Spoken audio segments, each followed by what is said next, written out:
I failed No Nut November to you. Yeah, of course. I mean, join the club, right? There's a long list of people that failed because of that picture right there. Just saying.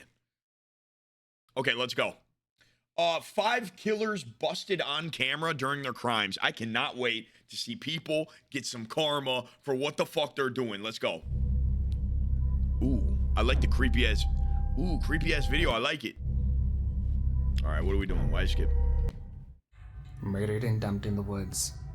Whoa, this guy's voice. Watching Gemma Mitchell on screen as she arrives at Mei Quen Chong's apartment, you think she's a sweet woman. She's calm, pretty, and everything a killer isn't. But even at this moment, as you watch her stand calmly, she's planned. Bro, what is this guy? He sound a little funny. He sound a little funny, guys. Where's he from? One of the most gruesome murders ever. Let's take a step back to where it all began. Wait, what? Mitchell had lost the money to unscrupulous builders who made away with her £230,000.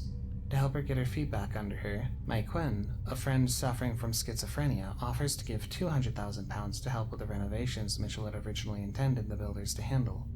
But Mei Quen soon changed her mind, asking Mitchell to sell the house instead and enjoy the money.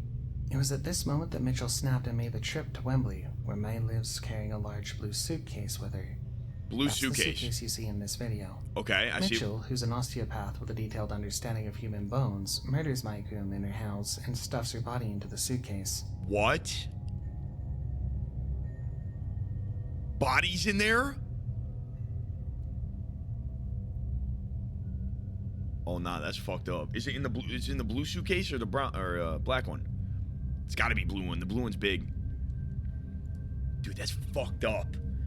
Imagine killing somebody and taking the time to stuff their body in a suitcase.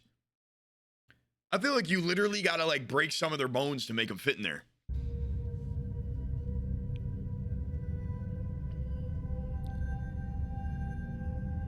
Oh yeah, you're struggling. Struggling with the blue one. Interesting. The murder took place on the 11th of June, but it wasn't until the 26th of June that Mitchell dumped the suitcase containing Mei Quen's remains in the woodland path near Bennett Road in Devon. On the 6th of July, Mitchell was arrested on suspicion of murder at the home she shares with her mother. There's a tinge of surprise on her face as the cuffs are thrown on. Gemma, do you want to come out? Yeah, sure. Alright. Hand just over to your hands. Alright, Gemma, at this moment, I'm arresting you on suspicion of murder. Okay, you don't have to say anything, but you may have a defense. Do you want to mention one question? Something which you later rely in court. Anything you do say. Wait, guys. She killed him on the 11th, and on the 26th, finally got rid of the suitcase. So how long was that body in the suitcase, bro? Oh my God. Can you imagine opening up that suitcase? That's got to be like the craziest thing possible. Like, oh my, that probably smelled like shit. Okay. If you want to... That's 2 weeks. Let's step back inside. Is anyone else inside? Just your mum? Yeah. There is someone else inside, No, or just your mum? just my mum, yeah. Alright, do you want to... Shall I bring her out, or...? Bring her in. Mr. Beast coffin smell. Come in for a sec, okay? And they've said that the person driving the Volvo waited in the car all that time with the windows down and the front door open, the passenger door open, when it was literally chucking it down with rain and it was windy. Why is that, Gemma? No comment. The car stank, didn't it, Gemma? She say no Stank comment? of a dead person. Death at your uncle's hands. Damn, that was crazy. This gory story began 4 years ago in Pakistan, and like all dangerous and avoidable deaths, it began with a perceived slight.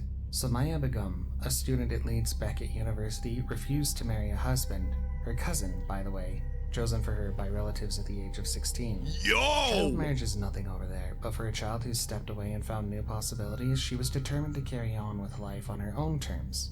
But her uncle, Mohammed Taruz Khan, wasn't having any of it. What? To keep Sumaya safe from her immediate family's intrusive traditions, the law imposed a forced marriage protection order, which is designed to ensure that she's not forced into a marriage she doesn't want.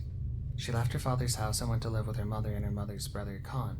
But the danger for Sumaya was waiting. Okay, not there in her she father's is. house, but in her mother's home, with an angry uncle disappointed with her choices and willing to go the extra mile to exact his revenge. Khan found her disregard for family and tradition unacceptable, and 4 years later, he murders her for it. What? After the deed was done, the murderer's next course was to hide the body, and he thought that he'd found the perfect spot, but something stands out as you watch him drive into this. As he makes straight for what looks like a facility he used before and opened it with little struggle and with his hands covered in leather gloves. You have to wonder if he's used this facility for the same purpose in the past. Dude. Is her dead body in there? Or is this him dumping the body?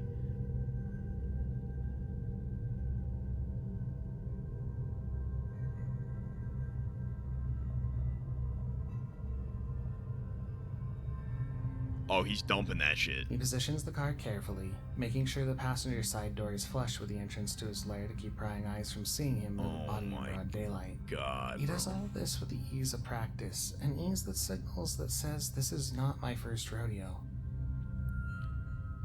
Oh, it's just light work for him, huh? Oh, you backed up perfectly. Didn't even touch the door. You've done this before, bro. And he gets out on that side. Death comes in a gray car. What the? That's crazy. Most murderers watch their victims' lives, tailing and monitoring moments till they pick the perfect spot to deal murder like cards. This set of killers didn't just walk up and whip out guns. They cased their victims, monitored their movements, then struck quickly all in one day. Everything happened on the 2nd of September, 2014, and while we know very little about these bringers of deaths and their victims, we can at least give you the names of these victims, hunted as though they were prey. They're Daniel Cervantes and Oscar Rodriguez, and while one escaped the rain of death by the whiskers, the other did not. The first time you see a car driving up into the neighborhood, it's not the day the death blow was dealt. They simply drive by slowly, taking note of everything. Okay, so they're stalking the place a little bit. Maybe they're scouting it out.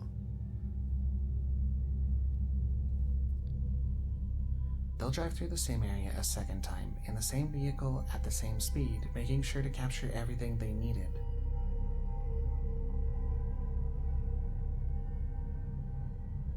Silver 40R, possible Nissan. Okay, so they went a second time around. Are they they're gonna do 3? The second trip must be the last reconnaissance trip, as the car soon returns a third time. This time it comes from the opposite direction and parks somewhere before the two occupants get out and come into view once more, this time on foot. The one in the lead has on a sky blue hoodie and quickly wipes off any possible print when he opened the gate. Oh, his shit. partner follows close behind, slipping his hands into his loose top. Okay. So this guy isn't even worried about getting ID'd. My man's just got a... My man's just got a basketball jersey. He's got a hat, no mask. He's fully tatted. He's showing off the tats. He just doesn't care, bro.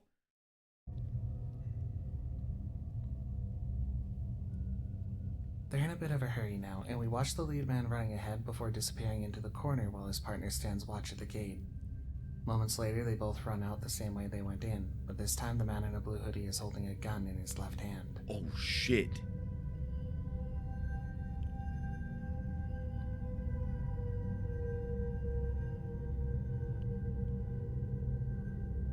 Oh, they're getting out of there. Notice object in left hand. Oh, it's blurred. Okay. So they just ran in there, shot up 2 people. One person lived and the other one died.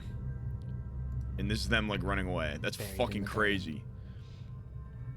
Everyone has their final straw, the moment they know they can't take any more. And for Fiona Biel, we may never know when that moment happened. All we'll ever know is what she chose to do next. Murder her abusive partner. He had cheated, abused, and caused her trauma for the large part of his 17 CJ! Let's go, bro. CJ, thank you, man. I appreciate it, bro. 2367. God damn, man. Fucking legend, bro. Appreciate that. Guys. So she murdered her cheating, abusive husband. Is that Deserved or Layla, what's up, baby? Good to see you. Hey, Chad, deserved or what's going on? I think it's a fair response. 18-year-old relationship. When she decided to end it, she chose to end him, too. Damn. Don't let her casual innocence fool you. The primary school teacher is not as innocent as she looks. Murderers find creative ways to dispose of the bodies of their victims, and Fiona seems to have hit the perfect way to get away with murder. Let's see it. Annalisa Keating should take notes. Bury them under a mound of dirt and let a garden flower over the body. Her partner was murdered on the 1st of November, and the video of her making this purchase is recorded on the 13th of November. Oh my She had god. to rework the garden completely to make sure no one ever found out that she'd buried the body under the blossoming plants. She bought 10 50-liter bags of compost and 10 22.5 kilogram bags of Cotswold stone. The compost to fill the garden, rebuild it to hide any cracks and shield herself from suspicion, then the stones to add some aesthetic value to the garden. A square hole in the garden with fresh sand over it is bound to raise suspicion, but a general facelift for the garden will only have her neighbors applauding her determination to have a flourishing garden. Watch as she takes her merchandise home to perpetrate her evil Dude, she deed. had this whole The body thing was planned out, discovered in huh? March of 2022. She was ready to make that garden, bro. The assassination of Kim Jong-nam. What? Some time ago in the not-so-distant past, Kim Jong-nam was to be heir apparent for his father, Kim Jong-il, the leader of the Democratic People's Republic of Korea, but something went terribly wrong. There are many theories to his swift fall from grace. Some say he fell out of favor with his father after an attempt to visit Tokyo Disneyland with a fake passport in 2001. But Kim Jong-nam himself maintains his predicament came about because of his agitation for reform. He was exiled from North Korea in 2003, but that didn't stop him from criticizing his family's regime back home, which many believed led to what happened to him in 2017. Okay. This video, captured by CCTV at Kuala Lumpur International Airport, Malaysia, shows Kim Jong-nam's last hours. No one sees death coming their way, and for this victim, the death came swiftly and in the most unexpected of manners. Wait. While he walks leisurely through the crowded departure halls, someone in a white top with a feminine look approaches him from behind. This figure grabs him quickly, throwing her hand around his neck, but only for a moment, and she lets go, blending quickly into the crowd and disappearing. The victim knew immediately that something was very wrong. He found airport security quickly and explained his predicament, pointing at his face in an animated manner. The security moves quickly, getting him to the medical center with medics moving fast to offer him necessary assistance. Kim had been poisoned with VX nerve gas, one of the most fatal poisons known to man. What? Speculation abounds as to who might have taken Kim Jong-nam out, and all fingers point homewards to the What? Republic of Korea and to his younger brother, Kim Jong-un. Are they actually responsible, though? We'll never know. Whoa, that one's crazy. Damn. Okay. Literally got poisoned in a second. And he died from it? That's insane, man. I thought he got like his throat slit or some shit when like he grabbed him by the neck. Or she grabbed him, whoever it was. I thought it was that. That was alright. That was decent. That was decent. Chad, I think